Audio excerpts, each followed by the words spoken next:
ఇవాల్టి ముఖ్యాంశాలు. దేశవ్యాప్తంగా పేలుళ్ల కుట్ర కేసులో కొనసాగుతున్న విచారణ, పోలీసుల విచారణలో వెలుగులోకి కీలక విషయాలు. 4 రోజులుగా సిరాజ్ ను విచారిస్తున్న పోలీసులు. ఎన్ఐఏ తన గ్రూప్ లోని సభ్యుల వివరాలను తెలిపిన సిరాజ్ 12 మందిని మానవ బాంబులుగా తయారు చేసినట్లు వెల్లడి. రాజన్న సిరిసిల్ల జిల్లాలో ఉద్రిక్తత. సిరిసిల్ల ఎమ్మెల్యే కేటీఆర్ క్యాంప్ కార్యాలయం ముట్టడికి కాంగ్రెస్ యత్నం. ప్రోటోకాల్ వివాదంలో ఎమ్మెల్యే కేటీఆర్ క్యాంప్ ఆఫీస్ ను ముట్టడించిన కాంగ్రెస్. చెన్నైలో డిప్యూటీ సీఎం పవన్ కళ్యాణ్ పర్యటన. ఉదయం 10 గంటలకు తిరువాన్మియూర్ రామచంద్ర కన్వెన్షన్ హాల్లో వన్ నేషన్ వన్ ఎలక్షన్ పై సదస్సుకు ముఖ్య అతిథిగా హాజరైన పవన్ కళ్యాణ్. కాంగ్రెస్ పార్టీతో కోనప్ప తెగతెంపులు. కోనేరు కోనప్ప కాంగ్రెస్ కు దూరంగానే ఉన్నా దూరంగానే ఉంటా అంటూ ప్రకటన. ఏ పార్టీలోకైనా వెళ్తా గానీ కాంగ్రెస్ లోకి మాత్రం పోను.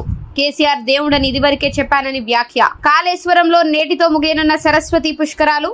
త్రివేణి సంగమం దగ్గర పుణ్యస్నానాలు. సాయంత్రం 7 గంటలకు సప్తహారతులు. ఈ రోజు చండీ హోమం నిర్వహించనున్న పూజారులు. చివరి రోజు భారీగా భక్తులు తరలి వస్తారని అంచనా. ట్రాఫిక్ ఇబ్బందులు తలెత్తకుండా ప్రత్యేక ఏర్పాట్లు.